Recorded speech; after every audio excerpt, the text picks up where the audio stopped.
Assalamualaikum warahmatullahi wabarakatuh. Waalaikumsalam warahmatullahi wabarakatuh. Alhamdulillah, wassalatu wassalamu ala rasulillah nabiyyina Muhammadin wa ala alihi wa sahbihi wa mawala, wa la hawla wa la quwwata illa billah. Allahumma inna nas'aluka ilman nafi'an wa na'udzu bika min ilmin la yanfa'. Allahumma inna nas'aluka khaira ma fi hadhihi al-lailah wa khaira ma ba'da wa na'udzu bika min syarri ma fi hadhihi al-lailah wa syarri ma ba'da. Allahumma arhamna bil Qur'an waj'alhu lana imaman wa nuran wa hudan wa rahmah. Allahumma arzuqna tilawatahu ana al-lail wa atrafan nahar. Bapak Ibu hadirin jamaah yang dirahmati Allah Subhanahu wa taala. Alhamdulillah kita senantiasa bersyukur kepada Allah Subhanahu wa taala atas semua nikmat yang telah diberikan Allah kepada kita, terutama yang hari ini diberikan Allah kepada kita dijadikan di antara hamba-Nya yang beriman, dan kita masih diberikan kemudahan untuk melaksanakan amalia ibadah. Mudah-mudahan seluruh aktivitas ibadah kita senantiasa diterima oleh Allah Subhanahu wa taala. Shalawat beriring salam kita haturkan kepada uswah kita, panutan kita, Nabi Muhammad sallallahu alaihi wasallam, keluarga dan seluruh sahabatnya. Hadirin yang dirahmati Allah Subhanahu wa taala, kita lanjutkan pembahasan kajian tafsir kita di surat Al-Baqarah di ayat yang ke-168 dan 169. Seperti biasa kita awali dengan membaca ayatnya terlebih dahulu, kemudian kita terjemahkan dan kita bacakan tafsirnya. A'udzu billahi minasy syaithanir rajim.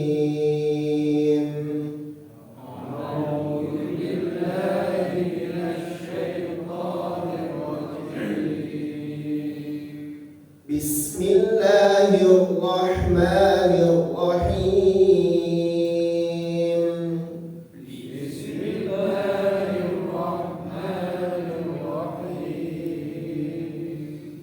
Ya ayyuhan nasu kulu mimma fil ardi halalan thayyiban.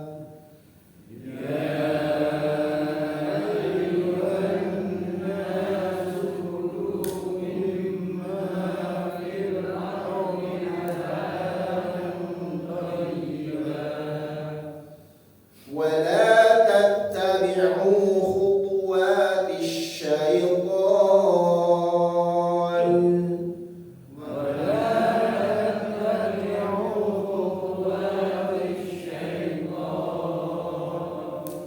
إنه لكم عدو مبين.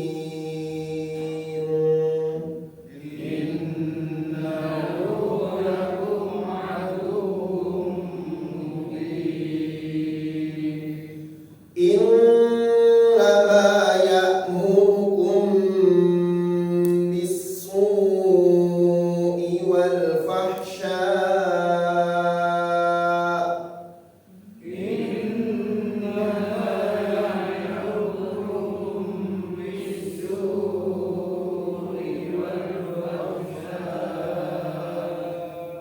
وأن تقولوا على الله ما لا تعلمون.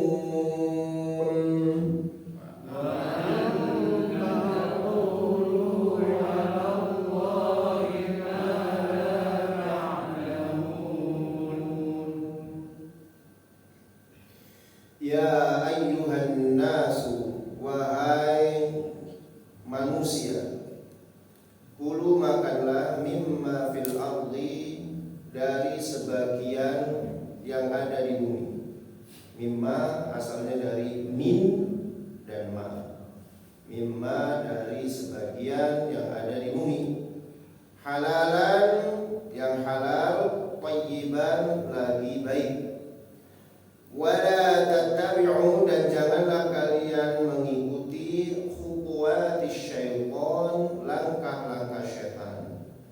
Innahu, sesungguhnya syaitan itu, lakum bagi kalian, aduwwum mubin, musuh yang nyata. Hadirin yang dirahmati Allah Subhanahu wa taala, ayat ini jelas ya bahwasanya Allah memperingatkan kepada seluruh manusia agar mengkonsumsi makanan-makanan yang ada di muka bumi ini yang sudah ditentukan oleh Allah sebagai makanan yang halal lagi thayyib, yang halal lagi baik. Dan yang kedua, kita dilarang mengikuti langkah-langkah syaitan. Di antara langkah-langkah syaitan itu yang menjerumuskan manusia melalui makanan. Dan yang ketiga, hendaknya kita menjadikan syaitan itu betul-betul musuh yang nyata. Jadi perkara makanan ini perkara yang besar. Sampai oleh Allah Subhanahu wa taala diperingatkan di dalam Al-Quran. Bahkan Allah memperingatkan supaya makan makanan yang halal lagi baik ini tidak hanya kepada orang beriman saja, tetapi Allah memperingatkan kepada seluruh umat manusia. Ini menunjukkan bahwa ajaran agama Islam itu universal, menyeluruh untuk seluruh umat manusia. Jadi ajaran agama Islam itu bukan hanya untuk orang Islam saja, tapi untuk seluruh manusia. Makanya sebenarnya kalau Islam itu ditegakkan, itu kebaikannya itu bukan untuk orang Islam saja, tapi juga untuk seluruh umat manusia. Tapi manusia ini sudah terlanjur fobia, takut, khawatir, ya. Kalau Islam yang diunggulkan, maka nanti keuntungannya untuk umat Islam saja. Padahal tidak. Padahal ajaran Islam itu akan memberikan rahmat bagi seluruh alam. Jadi bukan orang Islam saja yang baik.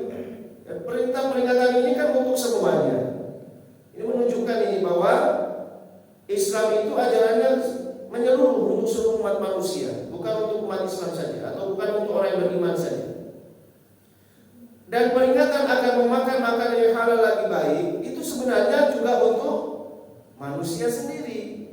Kalau ini ditaati, dijalankan dengan benar-benar, maka kebaikan itu kembali kepada manusia itu sendiri. Makanya Ibnul Qayyim mengatakan tidak ada makanan yang halal itu merusak manusia, itu tidak ada sebenarnya. Jadi makanan yang halal itu cuma ada di rahmat Allah, diciptakan oleh Allah Subhanahu wa taala, itu baik untuk tubuh manusia. Makanya Allah memerintahkan untuk makanan yang halal. Sebenarnya makanan halal itu tidak ada yang buruk, tidak akan berpengaruh buruk kepada manusia. Tapi kenapa pada kenyataannya banyak makanan-makanan yang baik, yang halal itu justru tidak boleh dimakan karena menimbulkan penyakit. Maka kata Ibnu Qayyim, yang salah bukan makanannya, yang salah adalah cara kita mengkonsumsinya. Nah, itu yang salah. Kalau makanan yang halal itu semuanya baik, Pak. Gak akan mungkin merugikan manusia, gak mungkin. Aku gak akan mungkin lah memerintahkan seseorang untuk melakukan sesuatu yang merugikan orang itu sendiri. Gak mungkin. Pasti kalau memerintahkan sesuatu itu bermanfaat lah bagi orang tersebut. Kalau melarang sesuatu, pasti larangan itu akan merugikan orang tersebut. Seperti larangan untuk minum khamar misalnya, itu pasti akan merugikan dirinya sendiri, makanya dilarang. Jadi sesuatu yang baik itu akan menimbulkan yang baik. Innal khaira la yati illa bi khair. Sesungguhnya kebaikan itu tidaklah keluar kecuali dari yang baik-baik juga. Makanya hadirin yang dirahmati Allah, kalau perintah itu baik, kebaikan, suatu kebaikan halal atau thayyibah, maka itu sebenarnya baik untuk manusia. Nah, pertanyaannya kenapa sekarang ini orang berpikir kalau terlalu kalau makan kambing jadi apa? Kolesterol, terus apa lagi? Enggak pernah ada orang makan babi bikin kolesterol gitu ya. Haram di mana? Akhirnya kenapa coba? Yang salah itu bukan makanannya yang halal itu. Yang salah itu bagaimana cara kita mengolahnya sehingga menjadi tidak baik. Ya. Kalau dicontohkan oleh beliau Ibnu Qayyim itu mengatakan, makanan kalau terlalu banyak itu akan menumpuk dan menjadi sampah di tubuh. Sampah itulah yang menyebabkan rusaknya organ tubuh kita. Nah, gitu. Ya. Makanya nanti di peringatan Allah yang selanjutnya, nanti di ayat yang selanjutnya, wa kulu washrabu wa la tusrifu. Makan, minum tapi jangan berlebih-lebihan. Kadang kita ini terlalu berlebih-lebihan. Makanya mengandung lemaknya terlalu berlebih-lebihan, Pak, sehingga berat untuk tubuh kita. Akhirnya timbul penyakitnya. Makan karbohidratnya terlalu banyak, terus tidak dibakar. Karbohidrat itu supaya kita membakarnya menjadi energi, tidak, ya, sehingga menyebabkan penyakit. Ya. Sebenarnya kan itu kalau orang zaman dulu kenapa kok susah sekali katakan seperti itu, sakit sehatnya luar biasa. Karena mereka habis makan diolah untuk menjadi energi, ya. Habis makan latihan perang, energinya tersalurkan semuanya menjadi keringat dan seterusnya, sehingga nggak sempat timbunan lemaknya itu, ya, dipakai untuk nyampur-nyampur di sawah, dipakai untuk kerja keras supaya apa? Menjadi keringat, energinya tersalurkan gitu, sehingga nggak sempat menumpuk menjadi lemak. Nah, orang zaman sekarang kan udah habis makan apa yang dilakukan, Mas? Jujur, ya udah, itu yang salah. Jadi jangan salahkan makanan yang halal itu, kitanya yang salah. Keluarkan dulu ya. Ya. Habis makan lungguh tengok-tengok ya. Apalagi orang udutnya ya, sambil ngerokok, ya udah selesai sudah. Nggak tersalurkan ya. Numpuk akhirnya. Ya. Karena energi yang tidak tersalurkan numpuk jadi lemah, lama-lama banyak kolesterol dan seterusnya. Jadi gitu jemaah rahmati Allah. Makanya tak ada makanan yang halal itu yang menyebabkan orang itu berpenyakit, itu tak ada. Kalau ada berarti kesalahan pada diri kita. Ya Allahul fasadu fil barri wal bahri bima kasabat aydin nas. Karena kesalahan manusianya sendiri gitu loh. Ya. Makanya kalau dulu zaman para sahabat itu kan seperti itu, makanan itu ya nggak terlalu banyak, ya, sehingga hanya untuk dipakai menegakkan tubuh saja, cukup untuk menegakkan tubuh ketika beribadah kepada Allah. Apalagi kalau Rasulullah mencontohkannya makan cuma dengan 3 jari saja kan, Pak, ya, berarti kan sedikit sekali itu. Kalau kita kan udah 5 jari. Kalau nggak 5 jari ini kayaknya kurang afdol. Coba kalau jangan nggak percaya, dari biasa 5 jari diganti 3 jari. Wah, itu luar biasa itu, effortnya luar biasa. Nah itu kita, jadi bukan masalah makanan yang halal yang salah, kitanya yang salah mengolahnya. Setelah kita makan harusnya itu menjadi energi kuat untuk beribadah, tapi kemudian justru kita pakai diam sehingga tidak terbakar itu energi, tidak tersalurkan. Nah, hadirin jamaah rahmati Allah, para ulama berbeda pendapat ini antara menafsirkan halalan thayyibah ini.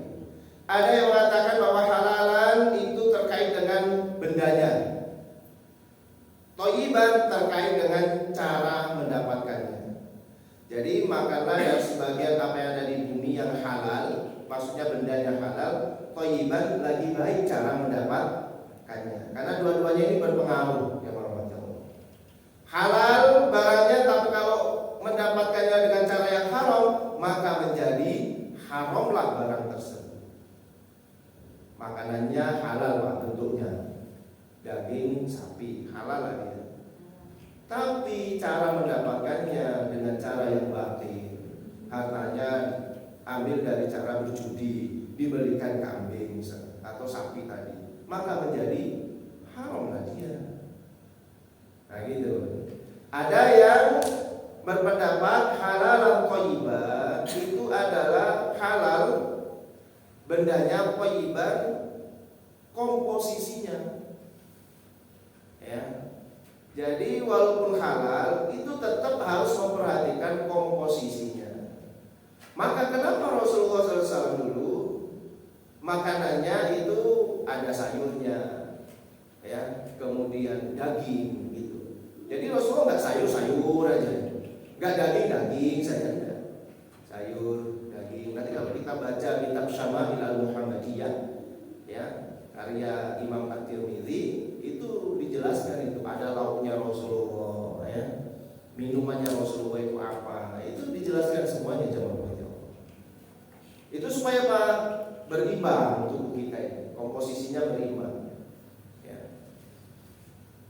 Kemudian dalam makanan ini kita dilarang untuk mengikuti syaitan, karena sebenarnya syaitan ini tahu jemaah bahwasanya, ya,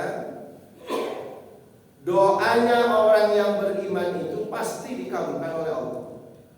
Dan doa orang beriman itu bagian daripada senjatanya orang mukmin. Doa itu senjatanya orang mukmin. Nah, kalau sudah senjatanya umat Islam ini kemudian sudah tumpul, doanya sudah tidak diterima oleh Allah Subhanahu wa taala, lalu dengan apa lagi umat Islam ini akan menghadapi syaitan ini? Maka syaitan tahu, makanya dikacaukan dalam urusan makanan ini. Halal lagi baik dikacaukan sama setan, ya. Nah, orang itu dapat terjebak kepada mendapatkan cara yang haram itu bisa melalui 3 perkara.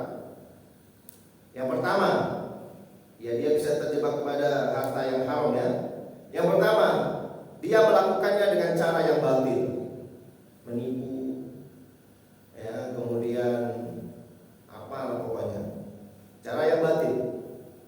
Berarti diterangkan oleh Allah Subhanahu dalam surat An-Nisa ayat 29. Ya ayyuhalladzina amanu la ta'kulu amwalakum bainakum bil batil. Jangan kalian makan di antara kalian, ya, harta dengan cara yang batil. Dengan cara menipu, perdagangan yang horor, perjanjian palsu dan seterusnya. Ya, ini enggak boleh. Termasuk korupsi dan seterusnya. Itu dengan cara yang batil. Yang kedua, dia mendapatkan rezeki menjadi haram itu dengan cara riba. Wa halallahu al-bai'a wa harrama riba. Allah menghalalkan jual beli tapi mengharamkan riba. Bisa orang dapat rezeki dari riba, bisa. Ya, dia ngutangin orang, ditambahinlah pembayarannya nanti ini dapat dia persenannya berapa dan seterusnya, ya. Banyak sekali di di lingkungan kita ini istilah orang itu apa? Bang titil. Nah, membahayakan loh ini bang titil itu. Di tempat saya sana itu di lain desa, ya, itu banyak sekali yang terjerat oleh bang titil. Iya, dititili sesuai gitu, ya. Masya Allah. Kelihatannya itu menolong itu, tapi ternyata menjebak. Nah, itu dosa besar. Dan orang bisa dapatkan itu, ada pekerjaannya, ya, ada pekerjaannya itu, ada pegawainya yang bagian hari ini, dia mendapatkan harta dari situ, ya, dari perkara riba. Dan yang ketiga yang ini berbahaya ini. La ya'lamu katsirun minan nas. Dan manusia tidak banyak yang tahu apa itu perkara syubhat. Ya. Kata Rasulullah, al-halalu bayyin wal haramu bayyin. Yang halal jelas, yang haram jelas. Sudah jelas dalam Al-Qur'an, jelas. Dalam hadis Rasulullah jelas. Ini halal, ini haram, selesai. Tapi ada perkara di antara keduanya yang syubhat. Tidak banyak manusia yang mengetahuinya, kata Rasulullah. Ya, perkara yang syubhat. Maka diingatkan oleh Rasulullah, faman waqa'a fi syubhat waqa'a fil haram. Barang siapa yang terjatuh kepada sesuatu yang syubhat, terjatuhlah dia kepada yang haram. Nah, ini bahaya nih Pak, syubhat ini. Jadi sesuatu yang enggak jelas-jelas, remung-remung, ya. Manusia banyak yang enggak tahu ini. Makanya kalau kita itu dapat sesuatu yang remung-remung itu, mendingan ditinggalkan saja. Karena apa? Khawatirnya itu bisa terjatuh kepada yang haram. Nah, kemudian apa bahaya bagi orang yang mengkonsumsi makanan yang haram? Pertama, jelas doanya tidak akan dikabulkan oleh Allah. Dalam hadis Arba'in Nawawi, hadis yang ke-10, ya, Rasulullah SAW mengabarkan tsumma dzakara ar-rajul yutilu safar. Kemudian Rasulullah SAW menyebutkan ada seseorang yang melakukan perjalanan jauh, asy'atha wa ghabar. Dia nampak lusuh dan degil, ya, kumal, dan nampak lusuh dan kumal. Tsumma yamutu yadahu ila sama. Kemudian dia tengadahkan kedua tangannya ke langit seraya berkata, ya Rabb, ya Rabb, ya Rabb. Berdoa dia. Wa mat'amuhu haram, kata Rasulullah, tapi makanannya haram. Wa mashrabuhu haram, minumannya juga haram. Wa malbasuhu haram, pakaiannya juga haram. Wa ghudhiya bil haram, dan dia disuap dengan sesuatu yang haram. Fa anna yustajabu dzalika, kata Rasulullah, maka bagaimana doanya akan dikabulkan oleh Allah? Hadis sahih riwayat Imam Muslim, nomor hadis 101. Jadi kalau kita ketahui bahwasanya waktu yang mustajabah untuk kita berdoa itu adalah ketika kita sedang melakukan safar. Jadi kalau kita lagi melakukan safar, perjalanan jauh, itu adalah waktu mustajabah. Makanya banyak-banyakin doa. Kalau ada orang lagi safar, apalagi safarnya itu adalah sesuatu yang baik, safar karena umroh, safar karena haji, atau safar karena dakwah dan seterusnya, ya, atau safar karena silaturahim, ini adalah perbuatan-perbuatan baik. Maka kalau bisa, kalau kita punya hajat, itu titipkan kepada orang seperti ini. Titip, ya, saya punya hajat ini misalnya.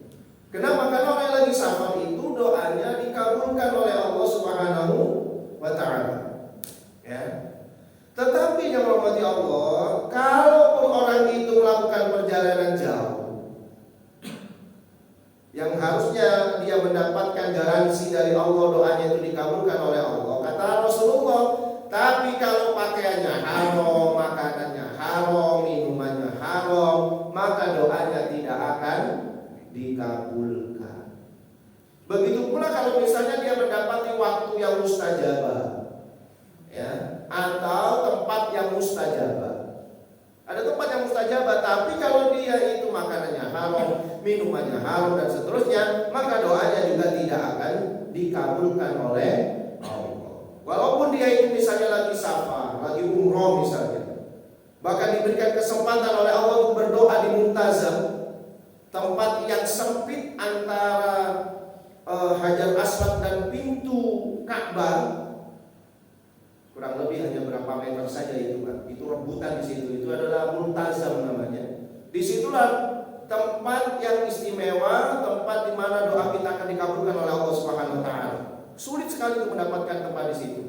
Tapi kalau wa mat'amuhu haram, wa mashrabuhu haram, ya, makanannya haram, pakaiannya haram, cara mendapatkan rezekinya ini dan sesuatu yang haram, maka doanya tidak akan dikabulkan. Rugi sebenarnya. Dan ini setan tahu bahwa doanya orang yang beriman itu akan dikabulkan oleh Allah, dan itu menjadi senjata utamanya. Maka dikacaukanlah oleh setan supaya dia tidak jadi memakan yang halal lagi. Dan makanan ini luar biasa, Pak, setan itu, ya. Cara menggoda manusia itu. Pertama, dia goda dari sebelum mendapatkan makanan itu. Digoda supaya mendapatkan makanan itu dengan cara yang haram. Kalau perdagangan, dia perdagangan yang haram. Kalau bekerja ya bekerja di pekerjaan-pekerjaan yang itu berpotensi untuk mendapatkan yang haram. Ya, dengan alasan wah, jangankan mendapatkan yang halal saja sulit, ya Pak. Yang haram saja sulit ya. Apalagi yang halal. Pokoknya sing penting oleh pekerjaan di sini. Masuk haram-haram enggak pokoknya. Nah, ini bahaya nih. Ya, setan itu mainnya di situ. Kemudian setan akan menggoda manusia dari bendanya, makanannya, ya. Makanan yang haram, ya. Macam-macam sekarang ini ya Allah. Ada wanita berhijab tapi makanannya keripik babi. Gimana ini? Nauzubillah min dzalik ini ya, diviralkan lagi. Kemudian yang ketiga ya, tidak hanya sekedar cara mendapatkannya, kemudian bendanya, cara makannya itu diganggu oleh setan. Cara makannya itu diganggu oleh setan. Pertama, makanya Rasulullah kan mengajarkan itu. Cara mendapatkannya itu bagaimana, makanannya yang halal itu bagaimana, cara makannya itu bagaimana, itu diajarkan semuanya oleh Rasulullah itu. Makan nggak boleh dengan tangan kiri, misalnya ya, minum nggak boleh tangan kiri. Ya, kata Rasulullah, inna syaitan yakulu wa yashrabu bishimalihi. Sesungguhnya setan itu kalau makan dan minum pakai tangan kiri. Nah, ya, ada hadis yang lain, ya gulam samillah, wahai anak ya, ketika itu beliau sedang mengasuh seorang anak ya, makanlah samillah, bacalah bismillah, kul biyaminika, makan dengan tangan kananmu. Nah, ini anjuran dari Rasulullah, ini ajaran ini. Nah, ini oleh setan itu diganggu, jangan sampai makan dengan tangan kanan, supaya makan dengan tangan kiri, supaya jadi temannya setan, kan gitu kan.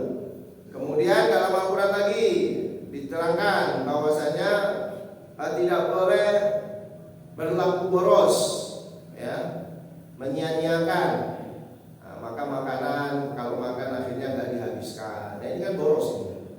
Ya, biasanya kalau dalam undangan kan, itu makanan kan disediakan ya. Itu banyakkan yang habis atau banyakkan yang tidak habis kira-kira. Kalau lagi ada undangan nih ya, makan-makan gitu ya, itu kira-kira banyakkan yang mana Pak? Yang habis betul sama yang tidak habis. Itu saya lihat itu banyak yang tidak habis. Ya, yang habis betul-betul habis sampai selesai, sampai mungkin saku poe itu cuma bisa dihitung berapa orang saja. Tapi yang menyia-nyiakan makanan, yang memubazirkan makanan itu banyak. Padahal mubazir itu kawannya itu dalam Al-Quran. Dulu saya waktu di Pontianak, di Allah, baru saya di Pontianak itu diundang ya sama sama salah satu takmir di masjid sana. Itu diundang waktu Kamis, ada acara Kamis itu mereka ya semacam tahlil lah kalau di sini. Nah, setelah itu saya disuruh memberikan tausiah ya, saya ada tausiah. Terus setelah itu ada makanan yang dihidangkan. Saya makan, sampai saya habiskan itu. Jadi bisikin sama samping saya itu. Oh, Ustaz, kalau di sini makanan itu kalau makan jangan dihabiskan. Loh, kenapa? Kata orang sini selak, Ustaz. Selak itu artinya rakus Pak, kalau bahasa kita, geragas kan. Iya, bahasa Pontianak itu, bahasa Melayu itu selak. Selak Ustaz, kalau habis itu selak orang ini gitu. Ya kok geragas mau sampai entek. Keluar berarti kok gitu ya, gitu ya. Jadi kalau kita makan sampai habis sesuai dengan sunnah Rasulullah, sesuai dengan petunjuk, maka justru jelek gitu ya. Wah, ini perlu diluruskan ya. Pokoknya Kamis malam Jumat berikutnya kalau saya diundang lagi tak bahas ini ya. Begitu. Makan harus habis gitu. Ya. Jadi itu cara setan untuk menggoda manusia itu. Sehingga makanan itu tadinya halal atau thayyibah jadi tidak thayyib jadinya, enggak baik. Kenapa? Karena cara makan kita juga tidak baik. Padahal perintahnya halalan thayyibah. Ya. Kemudian di sini jangan mengikuti langkah-langkah setan. Itu tadi Pak. Kalau kita ini disuruh makan makanan yang haram, pastilah tidak mau lah. Ya, kita ini beriman loh. Kalau di hadapan kita ini daging ular misalnya, nah, mungkin kita mau makan. Ini daging tikus, nah, mungkin. Jadi kan nggak pernah tahu kan sate tikus kan. Oh kalau di Pontianak biasa itu, orang jualan daging sate tikus tusuk ini ya, oh, biasa itu. Orang-orang Barokan Dayak itu biasa gitu. Kalau kita orang beriman nggak mungkin lah, mungkin malah jijik kita melihatnya. Iya. Tapi setan kan gak kehabisan cara untuk menggoda manusia. Apakah dengan itu kemudian menyerahnya? Tidak. Makanannya tetap halal, tapi dibuat bagaimana supaya kita mengkonsumsinya jadi haram. Kalau tidak bisa mengkonsumsinya menjadi haram, paling tidak lagi thayyiban, gak baik sudah. Makanya digandeng itu halalan, thayyiban. Gak cuma halal saja, tapi thayyiban itu. Karena thayyiban disitulah cara setan itu mengganggu. Halal, tapi gak thayyib nantinya. Cara-cara setannya. Ya, makanya urusan makanan ini berat. Ya. Maka bahaya orang yang memakan makanan yang haram itu pertama doanya tadi tidak dikabulkan oleh Allah. Yang kedua apa? Masuk ke neraka. Dalam hadis yang diriwayatkan oleh Ibnu Hibban dan Imam Al-Hakim, Rasulullah Abu Bakar As-Siddiq mengatakan kepada hamba sahayanya. Jadi ceritanya hamba sahaya ini lagi menyuguhkan makanan, ya Allah. Setiap kali disuguhkan makanan, Abu Bakar itu sebelum minum atau makan makanan itu, dia selalu tanya kepada hamba sahayanya, ya, ini kamu dapatkan dari mana makanan ini? Kalau hamba saya mengatakan ini halal wahai tuanku, ini dari rezeki yang kau berikan kepada saya, kemudian saya belanjakan dan jadi makan ini, baru Abu Bakar As-Siddiq memakan makanan itu. Suatu ketika Abu Bakar As-Siddiq lupa menanyakan perkara itu. Maklum manusia ya, disuguhi makanan lupa, dia nggak tanya, langsung aja dimakan. Sehingga hamba saya ini heran, wahai tuanku, tidak biasanya Anda. Ya, biasanya Anda kalau saya hidangkan makanan selalu bertanya dari mana makanan ini. Tapi hari ini kenapa Anda tidak bertanya? Maka Abu Bakar mengatakan, oh ya saya lupa. Dari mana kamu dapatkan makanan ini? Begini tuanku, dahulu semasa saya masih jahiliyah, saya adalah tukang ramal, saya adalah dukun. Banyak sekali orang yang datang kepada saya untuk, ya banyaklah, meminta penglaris atau apa, semuanya banyak ya. Sehingga di antara orang-orang yang minta pertolongan kepada saya itu, ada yang bisa langsung bayar, ada yang berhutang ya. Nah ketika tadi pagi saya ke pasar, saya belanja, ketemulah dengan orang yang dulu pernah datang kepada saya minta penglarisan dan belum sempat bayar hutang waktu itu. Nah hutangnya itu dibayarkan tadi pagi ketika usahanya sudah besar. Nah uang yang saya dapatkan dari hutang itulah, Tuhan saya belikan makanan, saya kasihkan kepada Anda. Apa kata Abu Bakar As-Siddiq? Langsung jari telunjuknya ini, ya Allah, dimasukkan ke tenggorokannya untuk dimuntahkan lagi makanannya. Kata hamba saya tadi mengatakan, kenapa Anda muntahkan wahai Tuhan? Maka Abu Bakar mengatakan, aku pernah mendengar, ini ucapan Abu Bakar, aku mendengar Rasulullah SAW pernah bersabda, man nabata lahmuhu ya minas suhti fannaru aula bihi. Jadi aku pernah mendengar kekasihku Rasulullah bersabda, barang siapa yang dagingnya tumbuh dari sesuatu yang haram, maka neraka lebih berhak baginya. Jadi aku tidak mau tubuhku ini, dagingku ini tumbuh dari makanan yang haram. Jadi makanan yang haram itu menyebabkan orang tersebut masuk ke dalam neraka. Makanya ngeri Pak makanan ini, nggak sembarangan. Dan yang ketiga, makanan itu akan berdampak kepada jiwa seseorang. Dalam hadis yang sahih juga Rasul mengatakan tadi ya, innal khaira, sesungguhnya kebaikan itu tidaklah muncul kecuali dari yang baik. Sehingga kalau yang buruk, mafhum mukhalafahnya ya, dalam kaidah fikih itu pemahaman kebalikannya, kalau kebaikan akan melahirkan kebaikan, maka keburukan pasti akan melahirkan keburukan. Makanan yang haram pasti akan memunculkan sesuatu yang haram. Kalau katanya Hakim, teko itu akan mengeluarkan apa yang ada di isinya. Kalau isinya air jernih seperti ini, maka yang dikeluarkan juga air jernih. Tapi kalau isinya kopi, maka yang dikeluarkan juga kopi. Ya, Ya, jadi kalau yang kita masukkan ke dalam tubuh kita ini yang buruk, yang yang haram, maka nanti munculnya menjadi sesuatu yang haram. Makanya ada orang yang berat sekali diajak untuk beribadah. Kenapa? Boleh jadi dia itu banyak makanan yang haram yang ada dalam dirinya. Kenapa kok ada keluarga kita yang sulit sekali diajak untuk beribadah kepada Allah? Boleh jadi rezeki yang kita berikan kepada mereka, yang kita suapkan kepada mereka, mukhalatoh bil haram, bercampur dengan sesuatu yang haram sehingga berdampak kepada kejiwaan mereka atau karakter mereka. Maka itu harus kita koreksi lagi. Anakku kok akan memberikan dari diajak untuk kebaikan sulit sekali. Dikoreksi lagi, Pak. Boleh jadi ya ini salah satu faktornya saja. Boleh jadi yang kita berikan kepada mereka ini ada kecampuran sesuatu yang haram, ya, sehingga ini berdampak kepada mereka. Bagaimana caranya? Bertobatlah kepada Allah, minta kepada Allah Subhanahu wa taala supaya hal yang tersebut itu dihapuskan betul-betul oleh Allah Subhanahu wa taala. Ya. Nah, itu makanya di sini digandeng Pak makanan yang halal dengan jangan mengikuti langkah-langkah setan. Seolah-olah tidak ada hubungannya ini. Tapi sebenarnya berkaitan betul karena setan itu akan menggelincirkan manusia itu terkait dengan makanan. Coba jangan lihat sejarah manusia ya. Nabi Adam itu digelincirkan oleh setan itu sebab apa? Makanan. Wala taqrabu hadhihi syajarah. Jangan dekati pohon ini kata Allah. Tapi Nabi Adam betul nggak mendekati, tapi dia justru makan buahnya. Masalah makanan. Dan itu pikir setan, oh ini yang bisa menggelincirkan manusia itu yang paling mudah itu lewat makanan. Ya, bapaknya saja tergelincir sebab makanan, apalagi anak-anaknya keturunannya gampang sekali dilecehkan dengan makanan. Orang itu kalau sudah lapar, ditawari makanan apapun itu bisa mau saja. Ya, itu langkah-langkah setan. Maka jadikan setan itu sebagai musuh yang nyata bagimu. Kalau kita lihat di tafsir Al-Muyassar ini disebutkan ya ayuhan nas kulu min rizqillahi alladzi abahahu lakum fil ardi.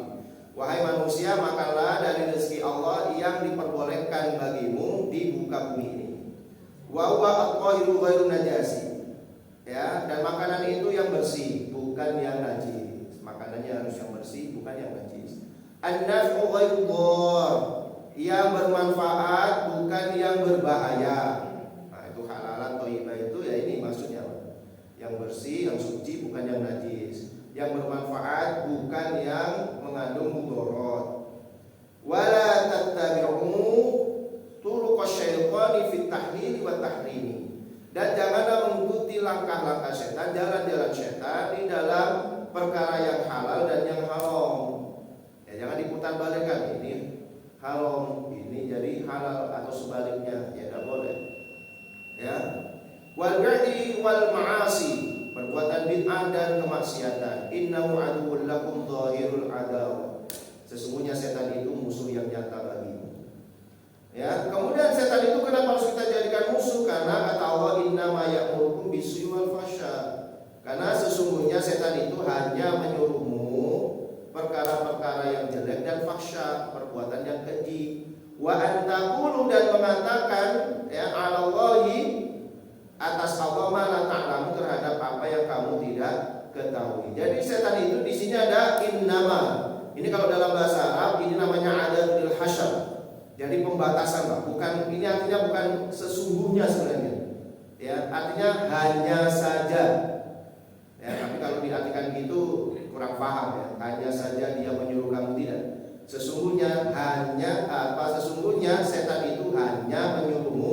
Jadi nggak ada yang lain. Setan itu hanya menyuruh kita yang perkara-perkara yang buruk dan keji, dan berkata tentang Allah apa yang tidak kita ketahui. Makanya kita harus menjadikan setan itu musuh yang nyata bagi kita, karena setan itu selalu mengajak kita kepada perbuatan yang buruk dan perbuatan yang keji, dan berkata atas nama Allah yang kita tidak mengetahui. Demikian hadirin yang dirahmati Allah yang bisa kita pelajari ya dari surat Al-Baqarah ini. Mudah-mudahan kita senantiasa dihindarkan dari segala bentuk bujuk rayu syaitan, sehingga kita bisa selamat dunia akhirat kita, dan mudah-mudahan Allah memberikan rezeki kepada kita yang halal dan baik. yang halal lagi baik, sehingga berdampak kepada kita dan keluarga kita untuk senantiasa mudah dan menjalankan ketaatan kepada Allah Subhanahu wa taala. Mudah-mudahan kita semuanya dikumpulkan di dalam surga-Nya. Amin ya rabbal alamin. Subhanakallahumma wa bihamdika asyhadu an la ilaha illa anta astaghfiruka wa atubu ilaik. Assalamualaikum warahmatullahi wabarakatuh. Waalaikumsalam warahmatullahi wabarakatuh.